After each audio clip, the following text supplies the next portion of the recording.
नमस्कार, मी अरुण आणि आपण पाहत आहात 7 स्टार न्यूज।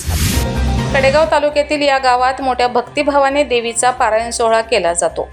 श्री तुकाई माता ज्ञानेश्वरी सामुदायिक पारायण सोहळा अधिक मासातील हे वर्ष दुसरे। येणाऱ्या अधिक मासात असाच पारायण सोहळा घेण्याचा नेवरी गावातील भक्तांचा मानस आहे।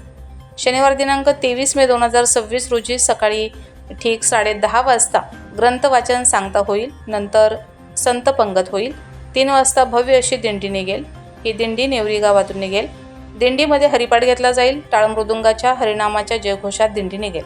नंतर संध्याकाळी हबप लोणीकर महाराज यांचे सुश्राव्य कीर्तन रात्री 9 वाजता होईल। नंतर जागर काकड आरती होईल।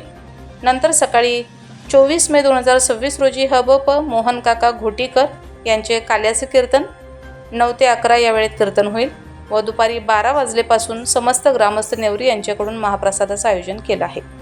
अधिक मासातील ज्ञानेश्वरी सामुदायिक पारायण सोहळ्यास 108 वाचकाचा संकल्प केला असता, परंतु 145 वाचकांनी हजेरी लावून कार्यक्रमाची शोभा वाढवली व ग्रामस्थांनी आपापल्या परीने प्रचंड प्रतिसाद देऊन योगदान दिले व ग्रामस्थांकडून सर्व कार्यक्रमाचं कौतुक होते। त्यासाठी सर्व मंडळींचे तुकाई माता पारायण मंडळ आभारी आहे, असे यावेळी बोलताना श्री तुकाई माता ज्ञानेश्वरी सामुदायिक पारायण मंडळातील भक्तांनी सांगितले। महेश पवार, 7 स्टार न्यूज, विटा।